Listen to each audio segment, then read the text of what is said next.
Disampaikan adalah tentang teori kontrol, ya, yang pertama tadi sudah, lalu disiplin dan motivasi perilaku manusia, dan juga keyakinan kelas. Yang akan saya sampaikan di sini adalah tentang 5 kebutuhan hidup manusia. Ini tadi keyakinan kelas sudah, ya. Nah, ini contohnya Bapak Ibu kalau nanti membuat keyakinan kelas, ini ada beberapa contoh yang bisa dibuat. Ini kelas 1, salah satu kelas mungkin yang sudah membuat seperti ini, ya. Bahasa-bahasanya menggunakan kalimat yang positif seperti tadi yang sudah Pak Aib sampaikan. Ini contoh yang kedua. Nah, ini kebutuhan dasar manusia. Posisi kontrol yang ada pada guru. Yang pertama adalah penghukum. Adakah di sini yang sebagai penghukum? Ada. Membuat orang merasa bersalah, teman, ya, pemantau atau pemonitor, dan yang lain adalah manajer. Nah, ini contoh kalimat-kalimatnya seperti ini nih. Kalau menghukum, patuhi aturan saya, atau awas nanti, ya. Nah, itu menghukum. Awas ya. Kamu tuh selalu aja salah, atau kamu Maya selalu aja yang paling terakhir selesainya, dasar bolohong.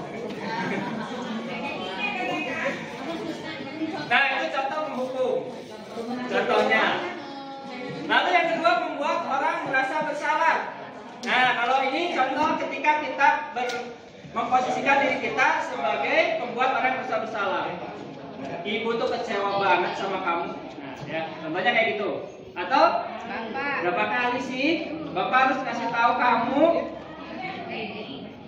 Gimana coba kalau orang tua kamu tahu kamu berbuat begini? Nah, itu yang kedua. Posisi yang kedua sebagai pembuat rasa bersalah. Nah, apakah boleh atau tidak? Tidak seperti itu. Ya, sebetulnya ini yang paling dasar, ya. Jadi ketika kita sebagai guru mengontrol siswa kita sebagai penghukum, nah, berarti itu paling yang level paling. Udah ya, di meja aku ada ya. Kalau sebagai teman, nah nih, ayo bantu Bapak. Kamu bisa, nanti kamu dengan kamu rajin, kamu juga bantu Bapak. Ya, ayo ingat, kita bantu Bapak selama ini, ya. Nah, sekarang yang keempat, sebagai pemantau. Kalau sebagai pemantau, dia nanyanya begini, peraturannya apa? Apa yang telah kamu lakukan, sanksinya apa? Nah, itu sebagai pemantau. Dan yang terakhir ini yang paling tinggi sebagai manajer. Apakah kamu meyakininya? Nah, yakin dengan tadi keyakinan yang sudah disepakati bersama, misalkan, ya. Jika kamu meyakininya, apakah kamu bersedia memperbaikinya? Kalau kamu memperbaiki hal ini, menunjukkan tentang apa dirimu?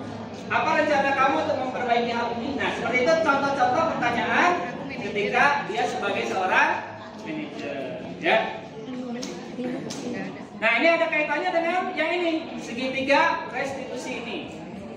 Segitiga restitusi ini ada 3 langkah. Yang restitusi tahu nggak, Bapak? No. Restitusi iuran, ganti rugi mungkin, ya. Nah, restitusi itu jadi lebih ke kita berbuat positif untuk memperbaiki kondisi yang tadi yang salah, ya. Jadi yang pertama itu kita menstabilkan identitas dulu. Caranya begini, misalkan Bapak Ibu melihat siswanya yang melakukan kesalahan, ya. Kalau dari contoh yang saya baca itu begini caranya. Misalkan dia terlambat ke sekolah.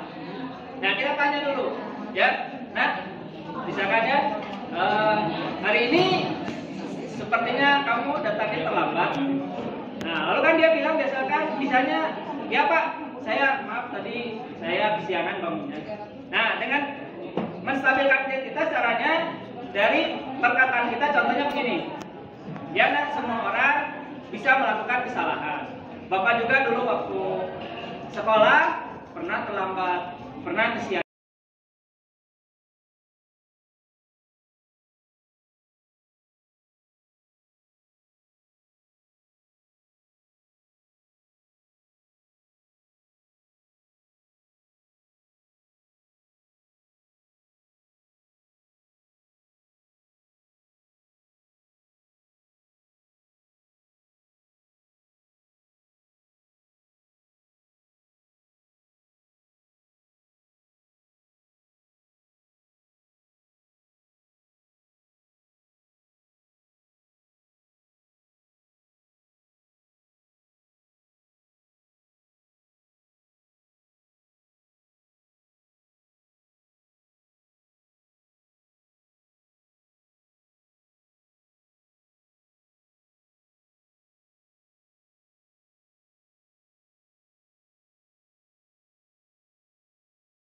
Jadi mulai semester ini kita akan sama-sama membuat kesepakatan kelas yang kalian buat sendiri dan kita musyawarahkan bersama.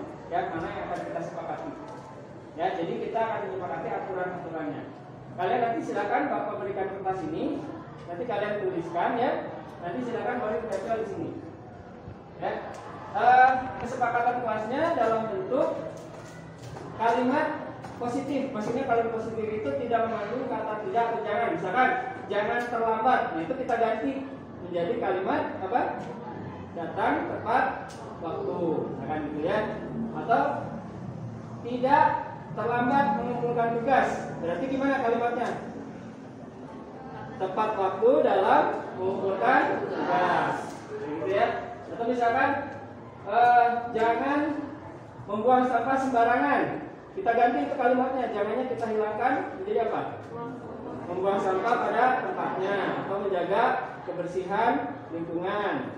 Nah, seperti itu kalimatnya ya. Jadi hindari kata jangan atau tidak. Oke? Bisa? Ya, Bapak bagikan ya. Ini satu-satu. Silakan. Bagikan di belakang sticky-note-nya. Satu orang satu ya. Dibantu Bapak juga ya. Satu orang satu sticky-note-nya. Juga sama. Ya, silakan dibagikan satu orang satu. Juga sama. Silakan. Coba dibagikan satu orang satu sticky-note-nya. Ya. Kalian tuliskan, nanti Bapak akan bacakan di depan, ya.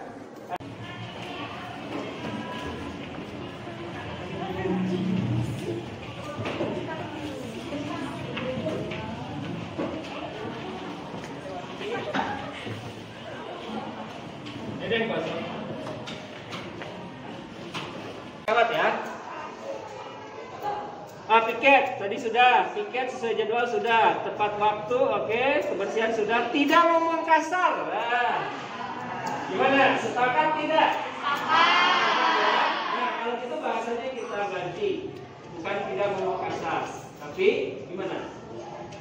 Menjaga ucapan, ya, kita ganti dengan menjaga ucapan. Menjaga ucapan kita, ya, sepakat ya semua ya. Jadi di kelas 7H, nanti kalau ada yang melanggar aturan ini, berarti kalian tidak sudah keluar dari kesepakatan, ya. Oke, jadi piket sejadwal buang sampah pada tempatnya sudah. Tadi stop berisik. Nah, ini stop berisik. Maksudnya bagaimana stop berisik? Jadi mungkin, ya, saat guru sedang menjelaskan harus memperhatikan. Mungkin itu bahasanya ya. Oke, gimana nih? Sepakat nggak? Jadi apa? Memperhatikan guru saat mengajar. Oke.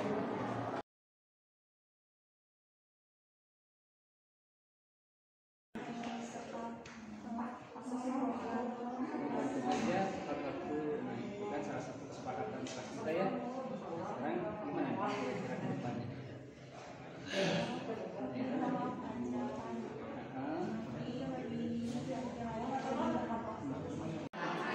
Oke, jadi dari apa yang disampaikan oleh Pak Haji mengenai kesepakatan-kesepakatan yang akan kita terapkan bersama siswa untuk mencapai target belajar itu ada sangat bagus ya, sangat bagus. Jadi kita dengan anak-anak itu kan anak-anak itu berbagai karakter tuh.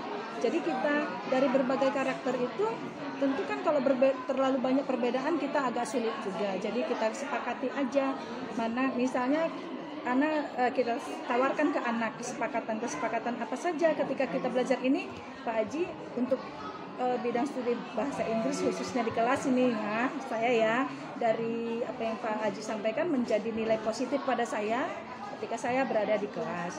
Jadi kita ambil kesepakatan mau bagaimana belajarnya, mau santai atau mau bagaimana, apakah dengan alur gini atau gini, sehingga anak-anak tidak bisa lagi mengelak. Kita sudah kesepakatan yang begitu. Jadi kalau Bu kita belajarnya sambil begini dong, misalnya tentang present continuous tense, kita belajarnya sambil di luar kegiatan-kegiatan apa saja yang sedang dilakukan. Atau ketika mengajarkan degrees of comparison, kita ambil beberapa barang. Nah, anak-anak ada, Bu saya bagian menyediakan barangnya, saya yang bagian ini, tetapi kolaborasi nantinya sehingga dicapai kesimpulan atau kesepakatan bersama sehingga anak-anak paham bersama bahwa oh degrees of comparison yang setara begini, yang lebih begini, yang paling begini. Terima kasih Pak Ji. Ya, bismillahirrahmanirrahim. Assalamualaikum warahmatullahi wabarakatuh. Saya Tuti Siti Fajar dari SMPN 1 Batu Jajar. Baru-baru ini menerima diseminasi dari guru penggerak mengenai penerapan budaya positif dan kesepakatan di kelas ya, pembuatan kesepakatan di kelas. Menurut saya dari budaya positif itu sangat perlu dilakukan, menumbuhkan budaya positif itu sangat perlu dilakukan di sekolah, sehingga setiap siswa lambat laun akan memiliki perilaku yang baik dari waktu ke waktu. Kemudian tentang kesepakatan di kelas, pembuatan kesepakatan di kelas, ini mungkin ya sebagaimana juga budaya positif sebetulnya kan di beberapa orang sudah ada, tapi mungkin perlu dikuatkan begitu ya. Nah, pembuatan kesepakatan juga demikian. Mungkin beberapa guru sudah melakukan kesepakatan sebelum pembelajaran dimulai, maksudnya di setiap semesternya. Dan itu perlu sekali dilakukan agar ketika siswa melakukan pelanggaran, mereka tahu sendiri bahwa mereka melakukan kesalahan. Mereka tahu sendiri bahwa mereka harus menerima konsekuensi tertentu dari hasil kesepakatan tersebut. Demikian mungkin, jadi penting sekali hal ini dipahami oleh semua guru, sehingga penerapan budaya positif di kelas terjadi di semua kelas, pembuatan kesepakatan juga terjadi di semua kelas. Mudah-mudahan dari hal tersebut dengan dilakukannya oleh semua guru, maka tingkat keberhasilan peningkatan kualitas karakter siswa akan menjadi lebih baik. Terima kasih. Assalamualaikum warahmatullahi wabarakatuh. Nama saya Deti Anugrah Fajarwati. Saya adalah guru BK SMPN 1 Batu Jajar. Mengenai karakter positif dan kesepakatan yang dibuat untuk mengembangkan budaya positif, itu menurut saya sangat bagus sekali, dan itu juga akan sangat membantu kerja dari guru bimbingan dan konseling yang saat ini jumlahnya hampir di setiap sekolah itu masih jauh dari kategori seharusnya gitu. Jadi dengan adanya kesepakatan antara siswa dan guru gitu, itu akan membuat siswa lebih bertanggung jawab terhadap apa yang sudah mereka sepakati bersama gitu.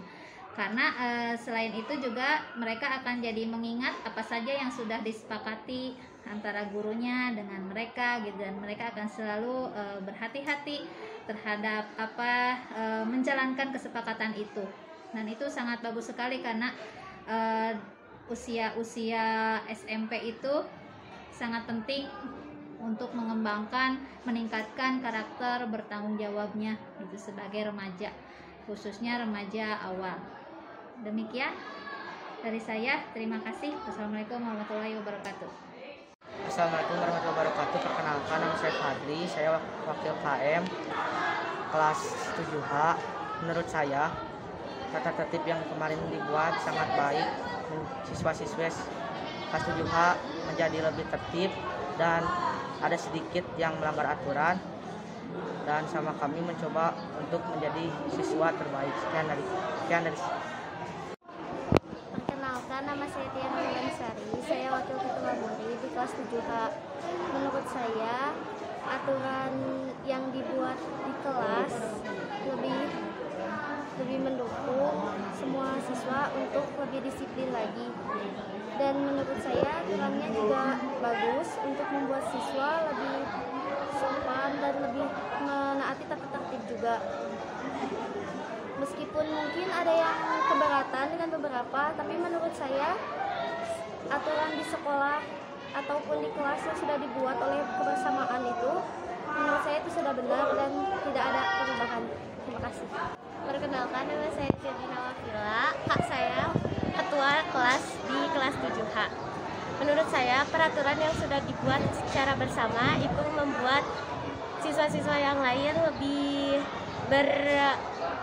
bertertib, juga lebih disiplin di kelasnya dan lebih sepakat kepada aturan yang di situ. Namun juga ada beberapa yang masih melanggar, tapi kita coba ingatkan lagi untuk terus disiplin terhadap aturan yang sudah dibuat bersama. Sekian dari saya, terima kasih.